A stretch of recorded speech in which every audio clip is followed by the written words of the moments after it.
The first time Elara saw nothing, she was 9 years old and standing in the rain on the cracked asphalt of the abandoned observatory parking lot. Everyone else saw only puddles and rusting telescope domes, but Elara saw a shimmer like heat rising from summer pavement, except it moved against the wind. It hovered 3 feet above the ground, perfectly still, watching her. She did not scream. She did not run. She simply tilted her head and whispered, "Hello." The shimmer flickered, as if startled, and vanished. That was how it began. 12 years later, in the autumn of 2041, the Mount Harlow Observatory was scheduled for demolition. The university had sold the land to a data center conglomerate that wanted the mountains cold, steady air for cooling server farms. Elara, now 21, and in possession of a freshly minted astrophysics degree she had no intention of using conventionally, bought herself 48 hours inside the condemned dome by bribing the night watchman with 2 bottles of decent whiskey and a promise that she would not sue him if the roof fell on her head. She came at dusk with a thermos of coffee, a sleeping bag, and the stubborn conviction that the shimmer had been waiting for her to come back. She set up a circle of ultraviolet lamps, the kind ghost hunters use, because something she had read in a classified SETI memo, obtained through channels she preferred not to discuss, suggested certain non-baryonic entities fluoresced faintly under 365 nanometer light. Then she sat cross-legged on the dusty floor beneath the skeletal remains of a 1932 reflector telescope and waited. The air smelled of iron and old starlight. At 2:17 a.m. the temperature dropped 8 degrees, in less than a minute. The UV lamp stuttered, and the shimmer appeared, taller now, man-shaped but not a man, edges rippling like water disturbed by an unseen stone. Elara's heart hammered, so loudly she was sure it could hear. She forced her voice steady. "I kept my promise," she said. "I came back." The shimmer condensed. Where a face should have been, a soft violet glow bloomed, the color of nebulae photographed in hydrogen alpha. It had no mouth, yet words formed inside her skull, gentle and curious, with the faintest harmonic overtone, like 2 voices speaking a fraction of a second apart. "You grew." The sound of it made her eyes water, not from fear, but from the sudden, overwhelming sense of being known. "I did," she answered, laughing once, a small crack sound. "You didn't." "I am not bound by your entropy." She stood slowly, palms open. "Do you have a name?" A pause. The violet light pulsed, considering. "In your phonemes, the closest approximation is Kael."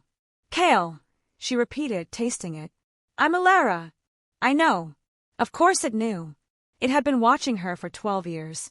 They spoke until dawn, not in sentences at first, more like sharing memories directly, the way one might press seashells into another's hand.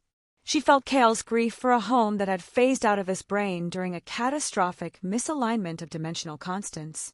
She saw the city it had fled, crystalline spires that sang in harmonics humans could not hear, oceans of liquid light, a sky with 3 gentle suns. Then the cataclysm, a tear in spacetime that swallowed 98% of its people in a single picosecond. Kael and a handful of others had ridden the shockwave into adjacent realities, becoming refugees without mass, without substance, unable to touch or be touched by anything that obeyed the Higgs field. When the sun rose, Kael faded until only the faintest heat mirage remained. "Will you return?" "Every night until they tear this place down," Elara promised. She kept her word. Over the next 4 months, the observatory became their secret cathedral. Elara smuggled in equipment no graduate student should have been able to afford. Neutrino detectors, gravimeters sensitive enough to register a hummingbird's heart, and a legal quantum entanglement communicator she built from salvaged parts in sheer spite. Each night Kael grew brighter, more defined, as if her attention were the only nutrient it still possessed. They argued about physics. Kael insisted that love was a macroscopic quantum effect. Elara countered that it was messier than that, involving snot and taxes and the way your throat hurt when someone left the room. They laughed, her out loud, it in rippling auroras that danced across the dome. And slowly, inevitably, Elara fell. She knew it was insane. Kael had no body. Kael belonged to a phase of reality where the fine structure constant was 1/137.0023 instead of 1/137.0359, a difference of less than 3 parts per million that made all the difference between solid and ghost. But when Kael brushed an invisible hand across her cheek and every hair on her body lifted in sympathetic resonance, logic felt like a small, pathetic god. One February night the sky was clear and bitter. The demolition crew was due in 9 days. Elara arrived shaking with more than cold. "I can't watch them bulldoze this place with you still in it," she said. "Come with me." "I cannot. Your world is poison to me. To condense into baryonic matter would tear my coherence. I would burn for 3 of your seconds and then be gone forever." "There has to be a way." Her voice cracked. "I'm building a phase shifter." "I've almost." "You will kill yourself." "I don't care." The dome went silent except for the wind. Then Kael did something it had never done before. It stepped fully into the circle of UV light and forced itself visible. Elara's breath stopped. Kael was beautiful the way a supernova is beautiful, devastating and impersonal and lonely. Its form was roughly humanoid, but edges dissolved into starfields. Galaxies rotated slowly in its chest. Its skin was the deep black between constellations, dusted with the faint glow of cosmic microwave background radiation. Where eyes should have been, 2 tiny event horizons reflected her face back at her, distorted and infinite. It raised a hand. The air around its palm condensed into frost that fell like snow. "Touch me," it said, and the words were raw, almost pleading. Elara stepped forward until her fingertips met cold that wasn't cold, more like the memory of cold. A high-pitched whine filled the dome as reality protested. Sparks danced across the metal floor. She felt Kael everywhere at once, in her bones, in the fine hairs inside her ears, in the electromagnetic flutter of her heart. For 1 perfect second they overlapped, 2 waveforms interfering long enough to make something new. Then the gravimeter screamed. The phase shifter, still half-wired on her workbench, arced and exploded in a shower of molten silicon. Elara was thrown backward, skull cracking against concrete. Darkness. She woke in a hospital smelling of antiseptic, and Lily someone had sent anonymously. Concussion, 3 cracked ribs, 2nd-degree burns on her hands. The doctors told her she was lucky to be alive. The observatory was gone. In its place, a flat rectangle of raw earth and survey stakes. For weeks Elara drifted through her apartment like a ghost herself. She did not cry. She had no more water left for tears, but she stopped eating, stopped answering calls. The world felt thin, like paper held too close to flame.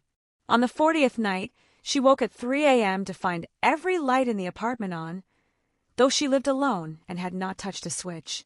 The air shimmered. Kael stood, or hovered, at the foot of her bed, dimmer than before, edges fraying like old film. "Elara." She sat up, heart racing. "You followed me." "I learned," it said, and there was pain in the harmonic. "It cost me almost everything. But I learned to exist in the margins, in the places your physics forgets to look." It extended a hand.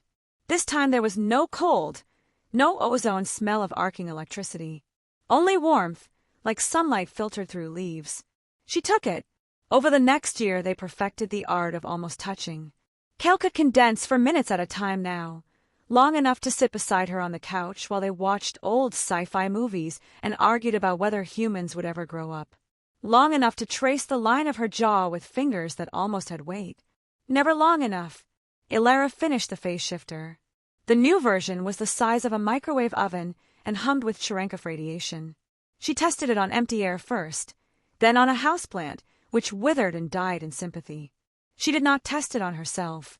She kept it in the closet like a loaded gun. One October evening in 2043, Kael appeared agitated, light strobing red gold. "The others have found me." Elara's stomach dropped. "The other survivors? They are angry. They believe I have betrayed the exile's covenant by loving a baryonic creature. They intend to drag me home, through the wound. It will close behind us. Permanently." "When?" 3 of your nights." She stared at the phase shifter in the closet. 3 nights. That night they did not speak. They simply held the shape of holding, her arms curved around absence. Kael folded into the negative space she offered. At some point she realized she was crying after all. "I won't let them take you," she whispered. "There is a way," Kael said at last. "But you will not like it. Tell me. You could come with me. Not as you are. as I am. Phase shifted. Non-baryonic. You would never touch solid matter again. Never eat. Never age. Never die. You would be wind. Starlight. You would be with me. Elara laughed until she choked. You're asking me to kill myself. I am asking you to become something larger. She wanted to scream that it wasn't fair, that love shouldn't require suicide, that she was 23 and had barely begun to live. Instead, she heard herself say, very quietly, would it hurt? Less than losing you. 2 nights later, the sky above the city lit up with auroras that had no business being south of the Arctic Circle. People filmed them on phones and posted theories about solar storms. Elara knew better. She spent the final day walking familiar streets, memorizing the weight of gravity. She ate a cheeseburger, greasy, perfect, and fed half to a stray dog that followed her for 6 blocks. She called her mother and said, I love you, without explaining why it sounded like goodbye. At midnight, she carried the phase shifter to the roof of her building. Kael waited there, brighter than it had ever been, galaxies churning furiously in its chest. The other exiles were coming. She could feel them now, a pressure behind her eyes, like the onset of migraine. Elara looked out over the city she had known all her life. Traffic lights blinking in sequence, a siren far away, someone's laundry fluttering on a line. Ordinary, solid, irreplaceable. She turned to Kael. I'm not doing this for you, she said, voice shaking. I'm doing it because the idea of existing without you is worse than the idea of not existing at all. That's not romantic. That's just true. Kael's light steadied, softened. I know. She flipped the switch. The phase shifter did not explode. It simply opened, like a mouth, like a door, like forgiveness, and swallowed her whole. There was no pain, only a momentary sense of falling upward through membranes thinner than thought. Then boundless clarity. She saw the city from above, every photon, every trembling electron. She saw Kael waiting, no longer frayed but whole and radiant. She reached for it, really reached this time, and their hands met without resistance. No cold, no almost. They were the same substance now. Far below, the phase shifter melted into slag. The auroras vanished as suddenly as they had come. The other exiles, finding the trail gone cold, retreated into the wound and sealed it behind them. On the roof, a maintenance worker would later find a pile of clothes neatly folded beside an expensive-looking piece of charred electronics. The police investigated briefly, concluded suicide or hoax, and closed the case. But sometimes, on certain roofs, in certain empty observatories scheduled for demolition, in certain hospital rooms where someone is taking their last breath, people report a presence. A warmth like sunlight on closed eyelids. A whisper in 2 voices, perfectly overlapped. If you stand very still and do not look directly, you might catch a glimpse of 2 figures made of starlight and longing, fingers entwined, walking along the edge of the world where physics forgets to look. They have all the time that ever was, and they are not alone anymore.